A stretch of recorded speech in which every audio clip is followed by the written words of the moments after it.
আমি আলিয়া বলছি। আজকে তোমাদেরকে আবারও আপন মা ছেলের কঠিন একটি গল্প বলবো। এই গল্প সাধারণত কেউ কাউকে বলে না। যদি ভিডিওটি শেষ পর্যন্ত দেখো তোমাদের দাঁড়িয়ে যাবে। আমার নাম কৌশিক। বয়স 29 বছর। ইঞ্জিনিয়ার। একটি ম্যানকেট কোম্পানিতে কর্মরত। আমার প্রধান দুর্বলতা হচ্ছে বিবাহিত মহিলারা। তার মানে এই নয় যে আমার অবিবাহিত মেয়েদের ভালো লাগে না, কিন্তু ভালো বৌদি দেখলে আমি আর ঠিক থাকতে পারি না। আমাদের পাশের বাড়ির বৌদির নাম সোনালি। বয়স 34, এক ছেলে ক্লাস 3-তে পড়ে। সোনালি বৌদির বর তমালদা একটা ঘড়ি কোম্পানির এরিয়া ম্যানেজার। সোনালি অপ্সরা সুন্দরী না হলেও ওর চোখ দুটো অসাধারণ। যেরকম চোখ এর মধ্যে ডুবে যাওয়া যায় কিন্তু তল পাওয়া যায় না। আমার সাথে বৌদির খুব বেশি আলাপ ছিল না। ওই টুকটাক দেখা হলে কথাবার্তা, এই আর কি। আমি অনেক দিন ধরেই আমার বাড়ির ছাদ বা বাড়ির জানলা দিয়ে উকি ঝুঁকি মারতাম যদি বৌদিকে একটু অগোছালো ভাবে দেখা যায়। কিন্তু সেই গুডে বালি। বৌদি বাড়িতে সব সময় ফুল স্লিভ হাউস কোট পরে থাকে, তাই সেরকম কোনো সুযোগ পাওয়া যেত না। আর তমালদার সাথে ভালো সম্পর্ক হওয়ার দরুন নিজে যেচে পড়ে খুব বেশি এগোতেও পারলাম না।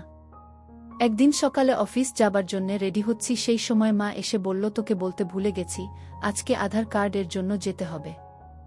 সকাল 9টা থেকে বিকেল 5টার মধ্যে। তোর একটু দেরি করে অফিস গেলে হয় না? আমি বললাম, না, আজকে সকালে একটা মিটিং আছে, তুমি তো আমাকে আগে থেকে বলবে। যাই হোক, একটা কাজ করো, তোমরা গিয়ে করে এসো, আমি দুপুরের পর ফিরে আসার চেষ্টা করছি। মনটা বিগড়ে গেল। আজকে শর্মিষ্ঠাদির সাথে অফিসের পর এক কিনতে যাবার কথা ছিল। শর্মিষ্ঠাদির একটা খুব প্রবলেম করছে, তাই এক্সচেঞ্জ করবে। শর্মিষ্ঠাদি আমার টিম এর সিনিয়র মেম্বার। বর টেক্সাসে গেছে 3 মাস হল। বয়স 36, বেশ ভালোই। ছেলে পুলে নেই এখনো। যেহেতু অফিস কলিগ, তাই সাবধানে এগোতে হচ্ছে।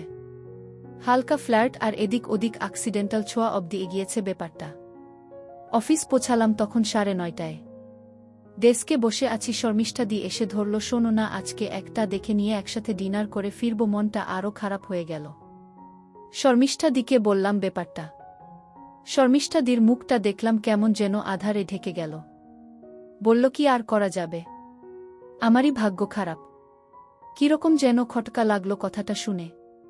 আমি সঙ্গে সঙ্গে শর্মিষ্ঠাদির হাতটা ধরে বললাম, আজকের দিনটা ক্ষমা করে দাও, কালকে যাবই যাব। শর্মিষ্ঠাদি বলল, কালকে বিকেলে ক্লায়েন্ট মিটিং আছে, অফিস থেকে বেরোতেই তো দেরি হয়ে যাবে। হঠাৎ যেন একটা আশার আলো দেখতে পেলাম। বললাম, তা হোক না দেরি, পরশু তো শনিবার, একটু রাত করে ফিরলে তেমন কোনো প্রবলেম হবে না। শর্মিষ্ঠাদি দেখলেম একটু খুশি হল। বলল, ঠিক আছে, তাই হবে। আমি অফিসের কাজ সেরে লাঞ্চের আগে বেরিয়ে পড়লাম। স্কুলের সামনে পৌঁছে দেখি তখনও বিশাল 4-5টা লাইন। একজনকে জিজ্ঞেস করতে সে বলল 4 নম্বর ঘরের সামনে লাইন দিতে। লাইন দিতে গিয়ে আমার চোখ ছানাবড়া। লাইনের শেষে দাঁড়িয়ে সোনালি। আমাকে দেখে একটা সৌজন্য মাখা হাসি দিল। একটা নীল রঙের শাড়ি পরেছে। দেখেই আমার টং টং করতে লাগল। আমি সোনালির পেছনে এসে লাইনে দাঁড়ালাম। সোনালি জিজ্ঞেস করল, কাকু কাকিমা তো দেখলাম সকালে করিয়ে এলো, তুমি এখন?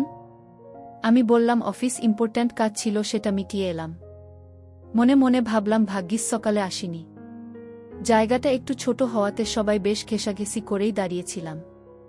সোনালির সুগন্ধিতে আমি মাতাল হতে থাকলাম। পিঠটা হালকা ঘাম ভেজা আর চুলগুলো তার মধ্যে পড়ে আছে।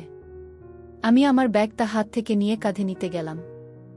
সেই করতে গিয়ে আমার হাতটা সোনালির পেছনে গিয়ে ঠেকল। জানি না ভুল দেখলাম কিনা, কিন্তু সোনালি যেন হালকা করে কেঁপে উঠল একটু। মনে মনে ভাবলাম, একটু রিস্ক নিতেই হবে, দেখি না কি হয়। আমি আবার আমার হাতটা আস্তে করে পেছনে ঠেকালাম। অন্য হাতে মোবাইলটা নিয়ে দেখতে লাগলাম। যেন মনে হয় যে অন্যমনস্কভাবে লেগে গেছে। সোনালির দেখলাম কোনো হেলদোল নেই। সেও হাত মোবাইল নিয়ে খুটখাট করে যাচ্ছে, কিন্তু নিজেকে সরিয়ে নিচ্ছে না। সোনালি দেখলাম একটু এদিক ওদিক তাকিয়ে আবার মোবাইল মন দিল। সোনালিকে জিজ্ঞেস করলাম, রিও কোথায়? রিও সোনালিদির ছেলের নাম। সোনালি বলল, ওকে পিসির বাড়ি রেখে এসেছি এখানে। এসব বলে আমি এবার টুকটাক এদিক ওদিকের কথা শুরু করলাম। সোনালি কথা বলে যাচ্ছে, কিন্তু ওর মুখের রং আস্তে আস্তে গোলাপি হয়ে যাচ্ছে। সোনালি বলল, রিওর স্কুলে কম্পিউটারের কোর্স শুরু হয়েছে, একটা কম্পিউটার কিনতে হবে।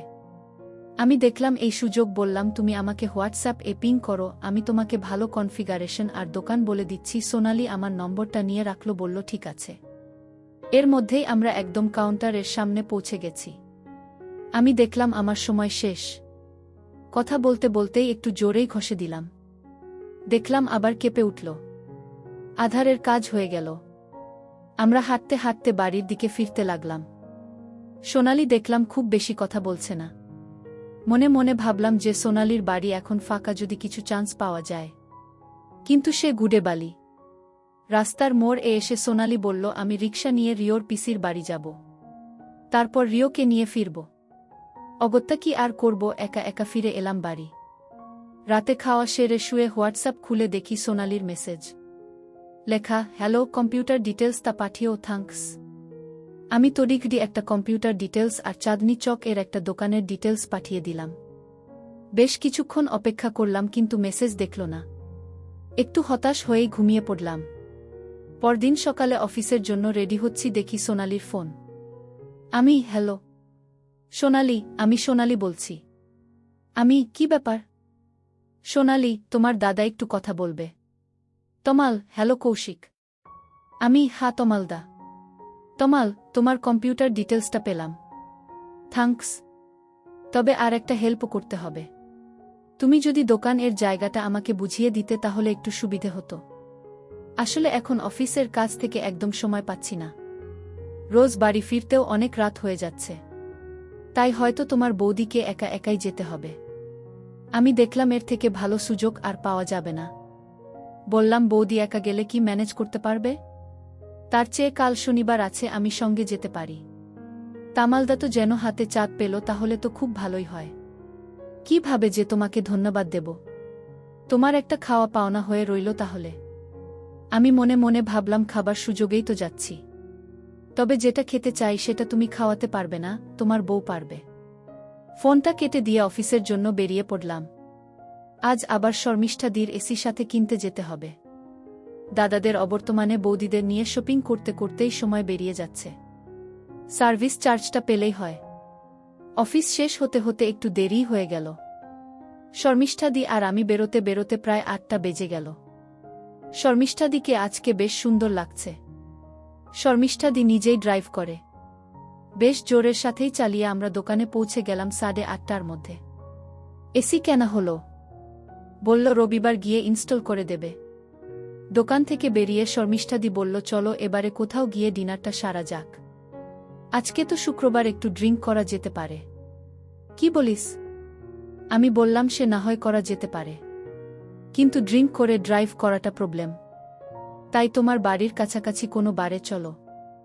শর্মিষ্ঠাদি একটু ভাবল, তারপর বলল, তার থেকে বাড়িতেই চলো। খাবার আনিয়ে নেব, আর বাড়িতে ভালো স্কচও আছে। আমি ভাবলাম, এত মেঘ না চাইতেই জল। বললাম, চলো।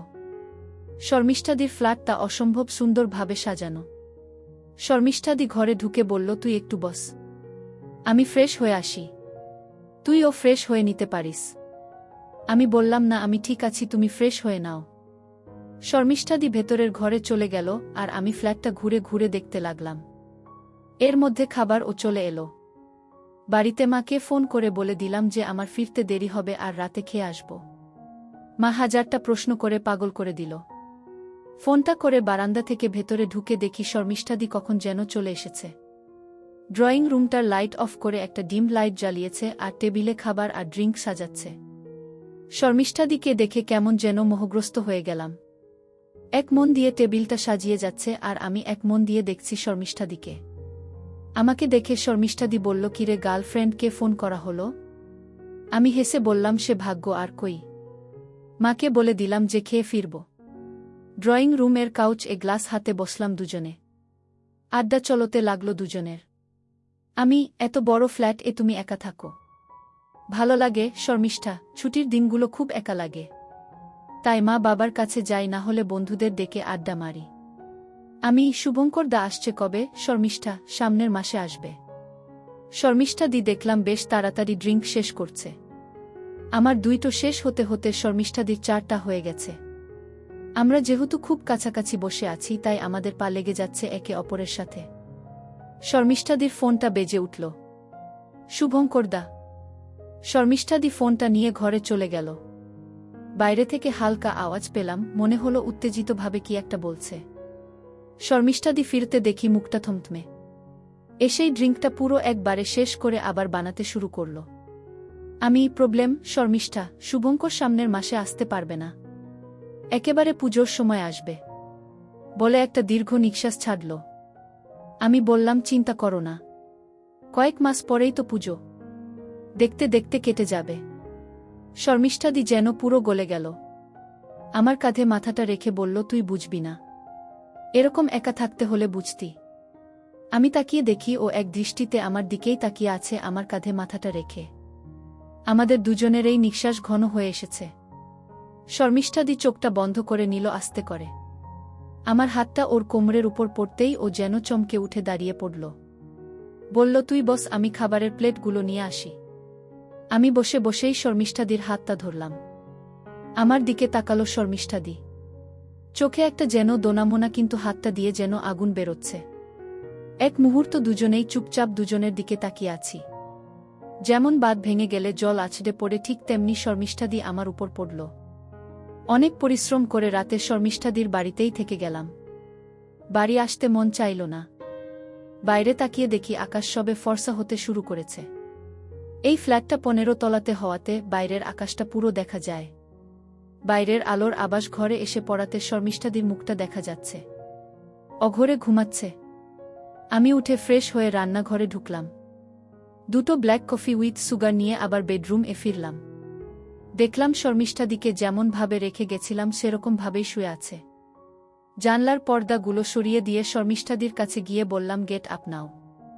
শর্মিষ্ঠাদি উঠেই বসে আমাকে কফি আনতে দেখে বলল, বাবা তুই তো বেশ সংসারী ছেলে রে। শর্মিষ্ঠাদি বিছানার চাদরটা জড়িয়ে উঠে বসল। আমিও চাদরের মধ্যে গিয়ে ঢুকলাম। খাটের ওপর দুজন হেলান দিয়ে বসলাম কফি হাতে। শর্মিষ্ঠাদি আমার কাঁধে মাথা রেখে এক দৃষ্টিতে জানলার বাইরে তাকিয়ে রইল।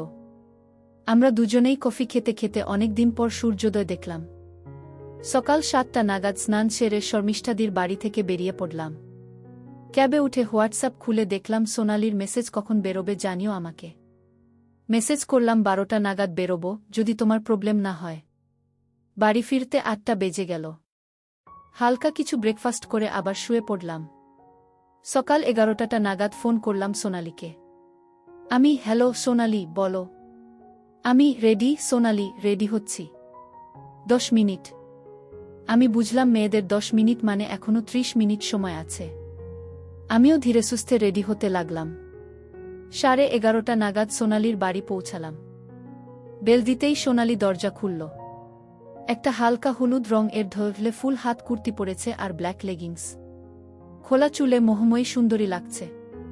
আমি অপলক দৃষ্টিতে তাকিয়ে আছি দেখে বলল, কি হলো? আমি বলেই ফেললাম, খুব সুন্দর লাগছে তোমাকে। সোনালির মুখটা লজ্জায় রাঙা হয়ে উঠল। একটু হেসে প্রসঙ্গ চেঞ্জ করে বলল, আরে ছেলেকে পিসির বাড়ি রেখে এলাম, ওর তো স্কুল ছুটি আজকে, সেই করতে গিয়ে দেরি হয়ে গেল। আমি বললাম, তেমন কিছু দেরি হয়নি, দাদাও ক্যাব বুক করি। কিন্তু ক্যাব পাওয়া গেল না।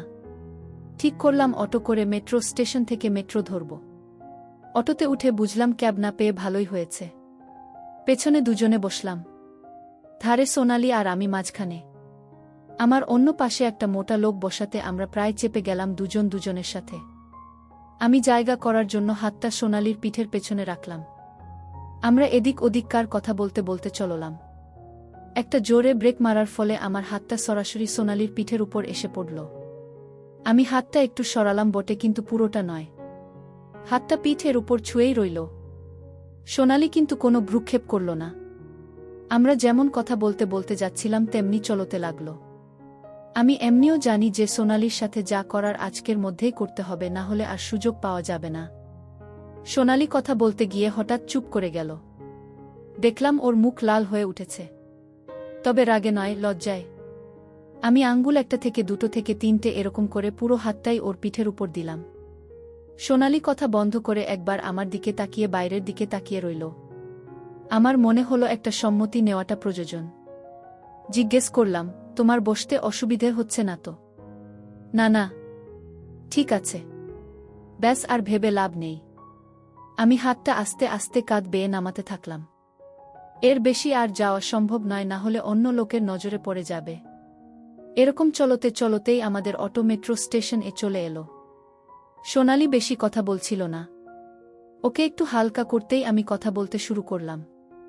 আমি অনেকদিন পর মেট্রোতে উঠব। সোনালি, কেন? তুমি অফিস যাই কি করে তাহলে? আমার অফিস তো সল্টলেকে। ওখানে মেট্রো তৈরি হচ্ছে, কিন্তু চালু হতে হতে আমি রিটায়ার করে যাব। সোনালি হেসে উঠল।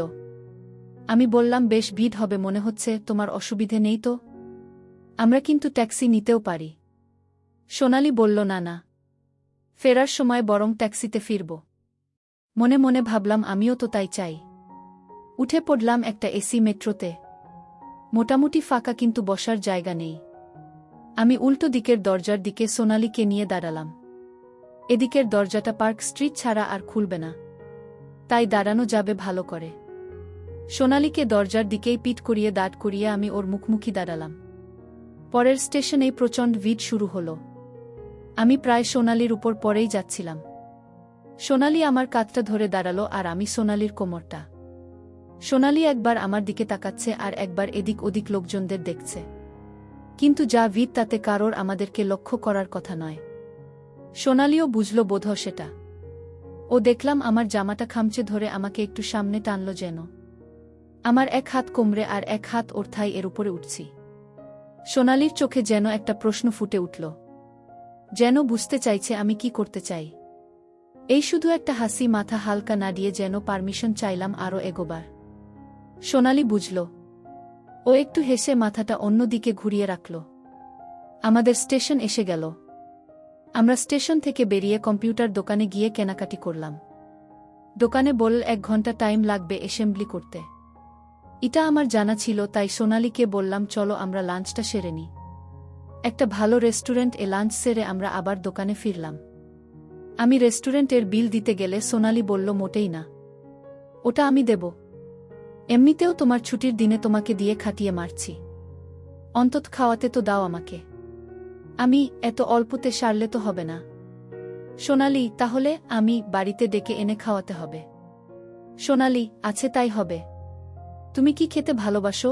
আমি ওর মাথা থেকে পা অবধি একবার দেখে নিয়ে বললাম, সব কিছুই। তুমি যা যা খাওয়াবে। সোনালি, ঠিক আছে, সব খেতে হবে, কিন্তু কিছু বাদ দিলে চলবে না। কবে খাবে? যবে তুমি ডাকবে। যখন তুমি ডাকবে। আমরা এরপর দোকানে গিয়ে কম্পিউটার নিয়ে একটা ট্যাক্সি ধরলাম। ট্যাক্সিতে বেশি কিছু করা সম্ভব হলো না, কারণ ট্যাক্সিওয়ালা মাঝে মাঝেই পেছন ফিরে কথা বলছিল। ওই টুকটাক ঘষাঘষি করতে করতে বাড়ি ফিরলাম। সোনালিকে বললাম, চলো একেবারে কম্পিউটারটা ইনস্টল করেই দেব আজকে। কম্পিউটার নিয়ে সোনালির বাড়ির ভেতরে ঢুকলাম। বাড়িতে ঢুকে সোনালি বলল, বসো একটু চা করি। আমি বললাম, না না, তার দরকার নেই। কিন্তু সোনালি শুনল না, রান্নাঘরে চলে গেল সোজা। আমিও পেছন পেছন ঢুকলাম রান্নাঘরে। দেখি সোনালি চা বসানোর তোড়জোড় করছে, আমার দিকে পেছন করে দাঁড়িয়ে। আমি সোনালির পেছনে গিয়ে দাঁড়ালাম। সোনালি কেমন যেন কাঠ হয়ে দাঁড়িয়ে গেল। আমি আস্তে আস্তে ওর ঘাড়ের কাছে আমার মুখটা নিয়ে গেলাম। বললাম, চা খেতে ইচ্ছে করছে না, অন্য কিছু খেতে ইচ্ছে করছে। সোনালি কোনো উত্তর দিল না। আমার দিকে ফিরে আমাকে ছাড়ানোর চেষ্টা করতে করতে বলতে লাগলো, এটা কি হচ্ছে? এরকম করো না প্লিজ। কিন্তু ওর বাধা দেওয়াটা অতটা জোরালো মনে হলো না আমার। সোনালি ইচ্ছে করলেই আমার হাত ছাড়িয়ে চলে যেতে পারত, কিন্তু যাচ্ছে না। খালি মাথা নেড়ে বারণ করছে। এতে আমার সাহস আরও বেড়ে গেল।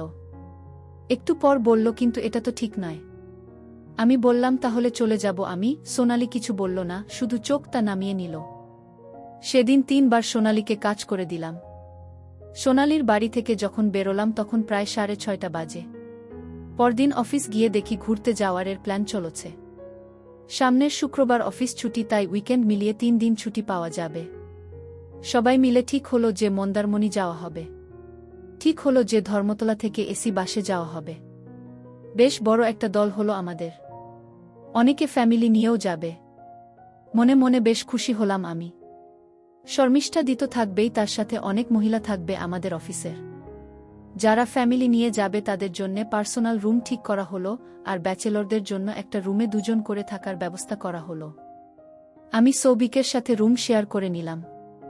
এমনিতেও সৌভিক কঠিন জিনিস, পানি খেলে ওর খুব একটা হুঁশ থাকে না। তার মধ্যে সৌভিক আমাদের অফিসের পিয়ালির সাথে প্রেম করে। পিয়ালিও যাচ্ছে আমাদের সাথে। লাঞ্চের সময় শর্মিষ্ঠাদিকে ধরলাম। শর্মিষ্ঠাদি মুচকি হেসে বলল, তুই তো আমার সাথেই রুম নিতে পারতিস। আমি তোমার সাথে থাকবো বলেই তো সৌভিকের সাথে রুমটা নিলাম। শর্মিষ্ঠাদি, মানে আমি তোমাকে অত ভাবতে হবে না। তুমি শুধু পিয়ালির সাথে রুমটা নিয়ে নাও, বাকি ওখানে গিয়ে ব্যবস্থা হয়ে যাবে। শুক্রবার সকাল সকাল বেরিয়ে পড়লাম। ধর্মতলাতে সবাই মিট করলাম আমরা সকাল 6টা। শর্মিষ্ঠাদিকে দেখলাম জিন্স আর টপ পরে দারুণ লাগছে, কিন্তু আমার চোখ আটকে গেল অন্য একজনকে দেখে। টপ আর পালাজো পরা একজন, সঙ্গে একটা 5 বছরের ছেলে। দেখে বোঝাই যাচ্ছে না যে ওর এত বড় ছেলে থাকতে পারে। আমাদের বস সুদীপ্তদার বউ তিয়াশা। শুনে অবাক হয়ে গেলাম আমি। সুদীপ্তদার বয়স 40-এর উপর হবেই। আমাদের আলাপ করিয়ে দিল সুদীপ্তদা। হ্যান্ডশেক করার সময় তিয়াশার হাতের ছোঁয়া পেয়েই চিনচিন করে উঠল। আমাদের দলে মোটামুটি দেখলাম 10-12 জন মহিলা, 3-4 জন অবিবাহিত, আর বাকি সবাই এসেছে ফ্যামিলি নিয়ে। আমি শর্মিষ্ঠাদির সাথে সাথেই রইলাম। বাসে উঠে একসাথেই বসলাম আমি আর শর্মিষ্ঠাদি। শর্মিষ্ঠাদি জানলার ধারে আর আমি আইল সাইডে। আমার পাশের সারিতেই সুদীপ্তদা তার ফ্যামিলি নিয়ে বসেছে। সুদীপ্তদা ছেলেকে নিয়ে জানলার ধারে, আর এই পাশে আমার দিকে তিয়াশা। বাস ছেড়ে দিল। কিছুক্ষণ পরে প্রায় সবাই মোটামুটি ঢুলতে লাগল। একে এসি বাস, তার মধ্যে সবাইকেই সকালে উঠে আসতে হয়েছে।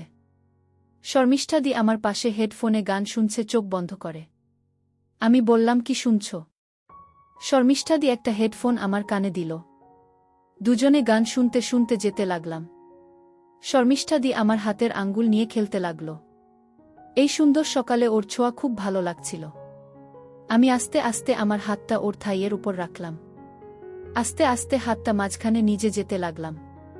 শর্মিষ্ঠাদি চোখ বড় বড় করে কপট রাগ দেখালো, কিন্তু আমার হাত সরিয়েও দিল না। শর্মিষ্ঠাদি চারিদিকে চোখ বুলিয়ে নিল। যখন বুঝল সবাই ঢুলছে তখন আর কিছু বলল না। শর্মিষ্ঠাদি আমার কানের কাছে আস্তে আস্তে বলল, আর বেশি এগিজো না, আমি তাহলে আর কন্ট্রোল করতে পারবো না।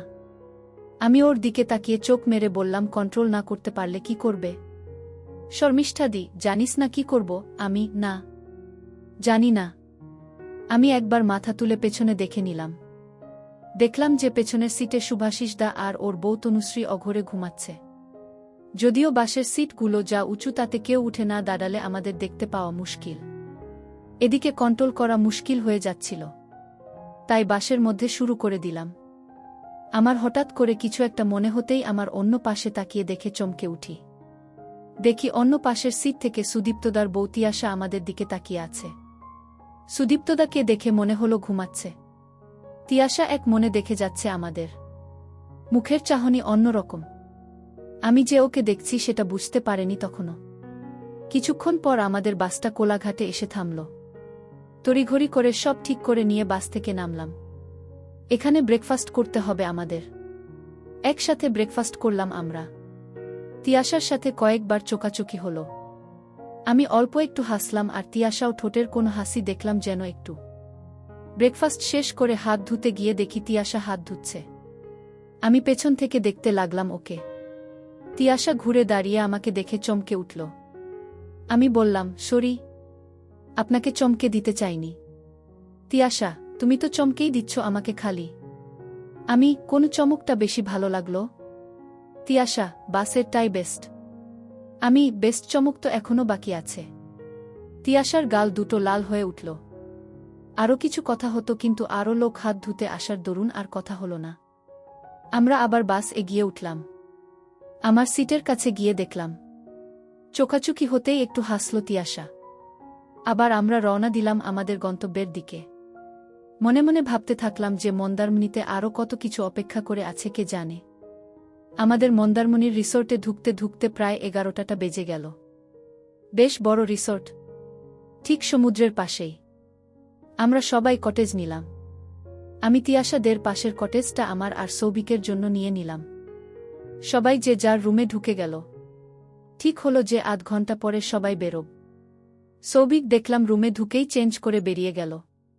বুঝলাম পিয়ালির সাথে সমুদ্রতে যাচ্ছে। আমিও বেরিয়ে এলাম। বাইরে কাউকেই দেখতে পেলাম না। দূরে দেখলাম সৌভিক আর পিয়ালি হাত ধরাধরি করে সমুদ্রের পাড়ে দাঁড়িয়ে আছে। আমি চুপি চুপি শর্মিষ্ঠাদির ঘরে নক করলাম।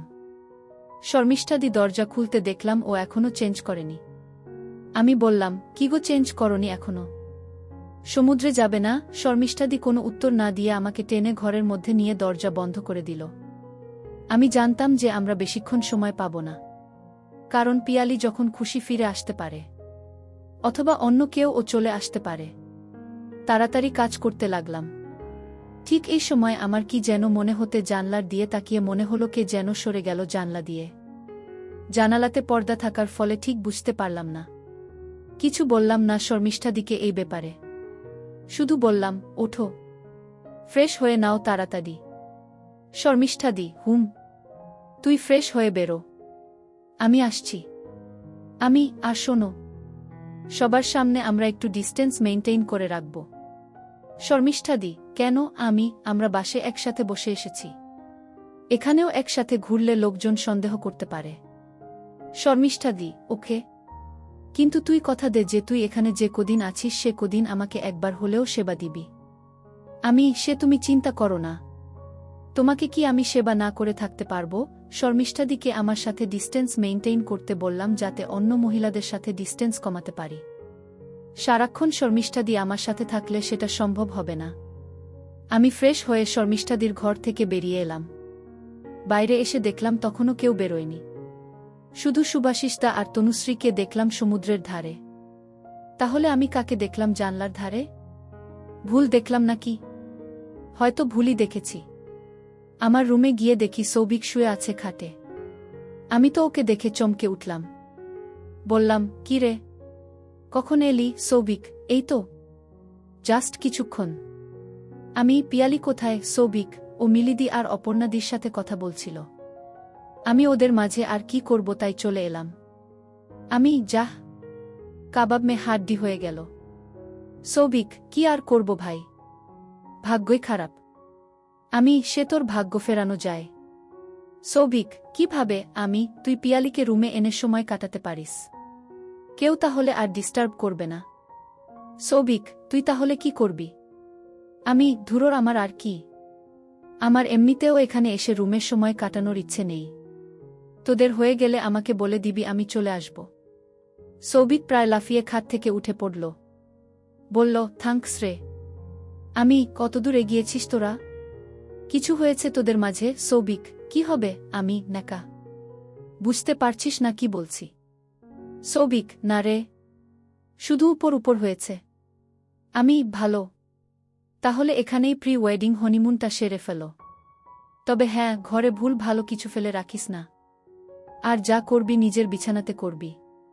সৌভিক লজ্জা মাখানো হাসি দিয়ে বলল, একদম গুরু। চলো বাইরে যাই। আর সৌভিক বাইরে এসে দেখা হলো মিলিদি আর অপর্ণাদির সাথে। অপর্ণাদি আমাদের হর ম্যানেজার আর মিলিদি আমার সিনিয়র।